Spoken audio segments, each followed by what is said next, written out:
నిజం చెప్పు, ఎన్ని కలల్ని నువ్వు బయటకు రానివ్వకుండా చంపేశావు just because of that one sentence. లోగ్ క్యా కహెంగే, వాట్ విల్ పీపుల్ సే, జనాలు ఏమనుకుంటారు చెప్పు. చిన్నప్పటికెళ్ళి మనకు అందరు ఇదే చెప్తూ ఉంటారు, హే ఈ బట్టలు వేసుకోకు, జనాలు ఏమనుకుంటారు, ఏ ఇలా ఉండకు, జనాలు ఏమనుకుంటారు, ఈ కెరియర్ చూస్ చేసుకోకు, వాళ్ళు ఏమనుకుంటారు, అసలు ఈ మనుషులు ఏమనుకుంటారు అని చెప్పేసి చిన్నప్పటికెళ్ళి ఇదే పెట్టేస్తారు. నువ్వు ఏదైనా చేయాలి అన్నా కూడా వచ్చే ఆలోచన అక్కడే చంపేసి, అయ్యో ఇప్పుడు నేను ఇది చేస్తే ఇలా ఉంటే, అలా ఉంటే, ఇలా ఉంటే, జనాలు ఏమనుకుంటారు, ఎన్ని రోజులు అనుకుంటారు, ఎంతకాలం అనుకుంటారు, అసలు జనాలకి పనిపాట లేదా, నిజంగానే పనిపాట లేదని అనుకుంటారు వాళ్ళు.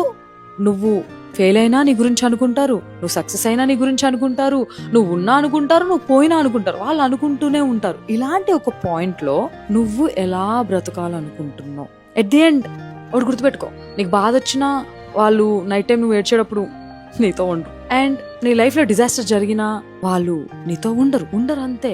నువ్వే హ్యాండిల్ చేయాలి. ఇట్స్ యూ, నీ లైఫ్, నీ డ్రీమ్స్, నీ చాయిసెస్, నీ పీస్, నీ లైఫ్ మాత్రమే నువ్వే హ్యాండిల్ చేయాలి. ఏదైనా బెస్ట్ ఆర్ ది వర్స్ట్, జనాలు ఏమనుకుంటారు పక్కన పెట్టే. లైఫ్లో జనాల కోసం బ్రతకడం ఆపేసి, ఎందుకనంటే వన్ డే నువ్వు ఆలోచిస్తే జనాల కోసం బతికావా లేదంటే నువ్వు హ్యాపీగా సాటిస్ఫైడ్గా బతికావా అనేది క్వశ్చన్ చేసుకుంటే నీకు ఆన్సర్ తెలియాలి.